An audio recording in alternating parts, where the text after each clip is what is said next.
Think about when you carve a jack-o'-lantern this autumn. That familiar grinning pumpkin face on your porch. Yeah. What's it really welcoming? Because that name, jack-o'-lantern, well, it tells a story. Pretty dark one, actually, from old Irish folklore about a guy so wicked, so incredibly devious, he managed to trick the devil. Twice. Welcome to the Deep Dive. Today, we're digging into the story behind Stingy Jack. He's the figure, the disgraced man who ended up with this eternal kind of lonely fate and somehow gave his name to that classic Halloween pumpkin. Right. And our goal today is to get past just the basic story. We're looking at the details, the sources. We want to really understand Jack's whole deal, why he was so awful, how he pulled off these scams against Satan, and crucially, how this thing we do now, carving pumpkins, connects back to this, well, frankly, this warning about being damned and homeless forever. Okay, so let's start with the man himself, Stingy Jack. Who was he? Well, the stories paint him as this tiresome old drunkard, lived in a small Irish village, probably quite shadowy and, clay-smit. But not just annoying, right? He was actually dangerous. Yeah. Because he was apparently very, very clever, especially with his hands. A notorious thief. Exactly. Infamous for it. The sources really emphasize how distasteful he was. Pub owners kind of put up with him, always hoping he'd settle his tab, which he rarely did. And the thieving. It wasn't petty stuff either. No, apparently he was incredibly skilled, could lift a coin or even a ring right off someone's finger, quick as a blink. Nobody could ever quite prove it definitively, which might be why he wasn't, run out of town entirely. But they definitely shunned him. Okay. So being shunned, that probably didn't help his attitude. Not at all. That seems to be a key turning point. The isolation just made him more bitter, more resentful, and that's when he supposedly sank even lower. Like what? Well, the stories get darker, stealing from the church collection plate. There were even rumors, whispers about him robbing things from coffins. Pretty grim stuff. Grim is right. But the name Stingy Jack, that wasn't from the stealing. Interestingly, no. It specifically came from him being incredibly stingy, dodging his debts, especially his pub tabs. He'd use fake deeds, any kind of trick, just to avoid paying. So he was just morally bankrupt. Completely. A moral black hole is a good way to put it. Mothers in the village apparently used to warn their kids about him, saying he had the devil in him. Which turned out to be prophetic, didn't it? Quite literally, because the devil did take notice. Yeah, this is where it gets really wild. Satan himself shows up in the pub. Drawn there, the legends say, by the sheer weight of Jack's sin. It wasn't just bad behavior. It was like a palpable evil radiating off him. Imagine getting that kind of attention from the boss downstairs. Right. So Jack sees the devil, knows the game is up, his soul is forfeit, but even then, he's thinking he plays his first trick. Yes, for one last drink. Yes. And he tells the devil, "You should pay my tab." The nerve. And the devil agrees. Seems so. Maybe out of amusement, maybe pride, but then there's a snag. The devil doesn't carry cash. Of course not. Why would he? Mortal money.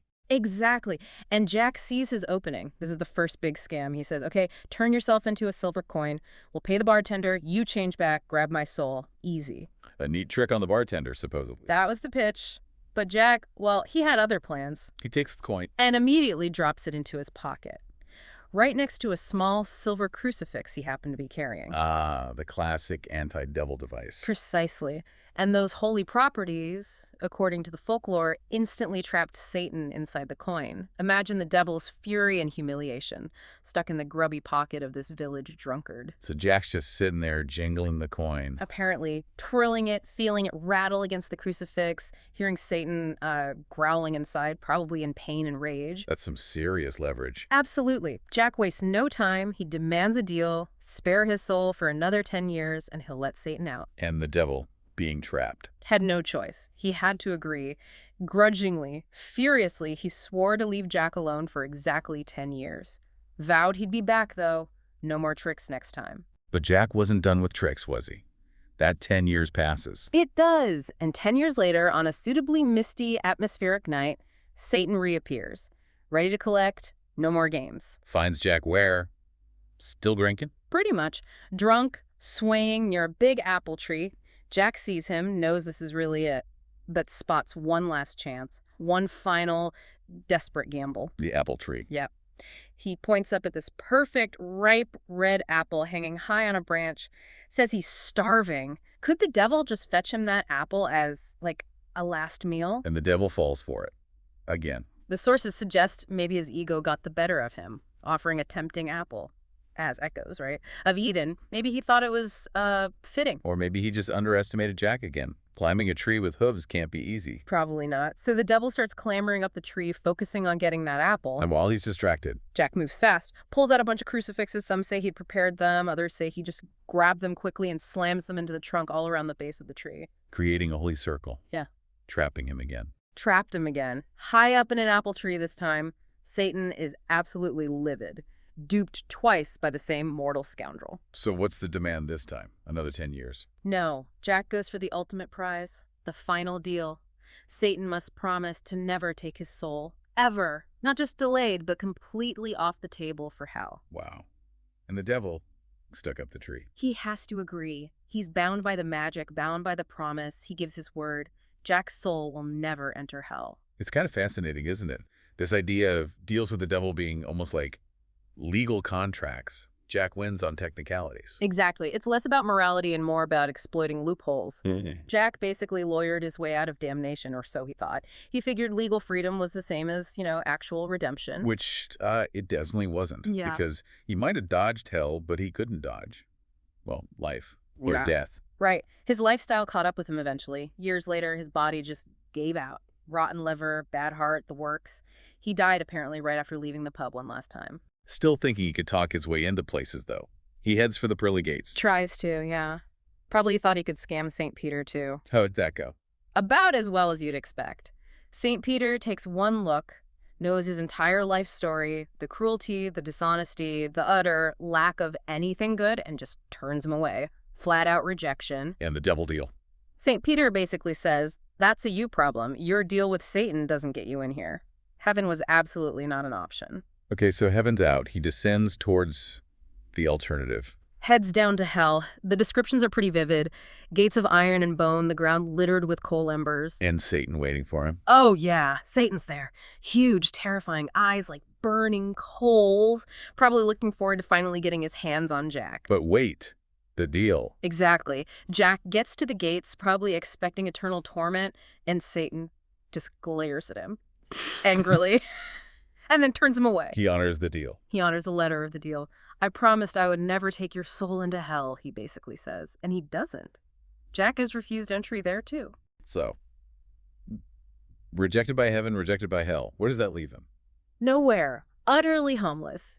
He becomes this wandering spirit, a ghost caught between worlds, doomed to just roam the earth forever. No rest, no peace, no final destination.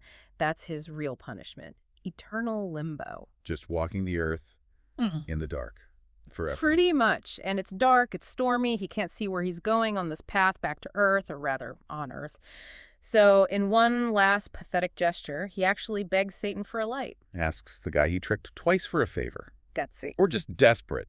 Satan, probably sneering, reaches into the fires of hell, pulls out a single burning coal and ember, and just flicks it at him. Ouch. Burns his hands, presumably. Burns his ghostly hands, yeah. And Jack needs something to carry this infernal light, the only thing he has on him. Let me guess. Something he stole. Naturally, a turnip. He'd apparently lifted it earlier and had it in his pocket. It's a turnip, okay. So he hauls out this stolen turnip, pops the hell coal inside, and that becomes his lantern. Jack-o'-lantern. Jack-o'-lantern. That's the moment. That's the origin of the name. This damned soul, doomed to wander eternally, lit only by a flickering coal from hell inside a stolen turnip. Wow. Okay, so that's the grim story. How do we get from that to the cheerful pumpkins we see everywhere? It's a journey through history and across the Atlantic. The connection starts back in ancient Ireland with the Celtic festival of Samhain. Right, the end of harvest, precursor to Halloween. Exactly. And Samhain was believed to be a time when the veil between the living and the dead was thin. Spirits could cross over easily. Including potentially wandering spirits like Stingy Jack. He became one of the malevolent spirits people wanted to ward off. So protecting your home was really important. And the turnips. They were part of that protection. Families would take local root vegetables, turnips were common, but also maybe potatoes or beets, whatever was available, and carve scary faces into them. To frighten away the spirits. Precisely. They'd put a hot ember or a small candle inside, making these grotesque, glowing faces. These weren't decorations, they were like spiritual scarecrows, specifically designed to keep evil things. And Stingy Jack in particular away from their homes. So the original jack-o'-lantern was meant to scare Jack away. That's the irony, yes. Now, fast forward to the 19th century, you have large numbers of Irish immigrants coming to America, especially during and after the famine. And they bring their traditions with them? They bring Samhain, they bring the folklore, they bring the tradition of carving these protective lanterns, but they find turnips aren't as common or easy to get in large quantities in America. But something else is. Pumpkins. Native to North America, much larger, much softer, and way easier to carve than a dense, waxy turnip. A practical adaptation. Completely. It was just a better canvas for the tradition. So they switched from turnips to pumpkins, but crucially, they kept the name and the timing tied to the old folklore, jack-o'-lantern. Even though the meaning shifted from warding off Jack to just a Halloween decoration named after him. Right. The original protective intent got kind of lost over time, especially as Halloween became more commercialized and secular. The symbol endured, but its dark roots faded for many people. It's really something how that happens. This smiling pumpkin, totally divorced from its origins in, well, extreme sin, trickery, and this really bleak eternal punishment. It really is. It shows how folklore adapts, how symbols change meaning, but the core story, if you dig just a little, is still there. So what should you take away from all this when you carve that pumpkin this year? Remember, you're tapping into something ancient. A tradition that wasn't originally about welcoming fun, but about actively pushing away darkness, protection, warning. And here's maybe a final thought to leave you with, playing on Jack's reputation. Go on. Jack was the ultimate trickster, right? He fooled the devil twice. His entire story is about deception. That's his defining trait, yeah. So consider the irony. We now take this object named after him, carve a friendly face on it, and invite it onto our porches, into our homes. What if that is Stingy Jack's final greatest trick? Convincing us to welcome him in, disguised as a cheerful decoration, after being rejected by heaven and hell. Maybe the pumpkin itself is his third scam. Something to think about next time you light that candle inside.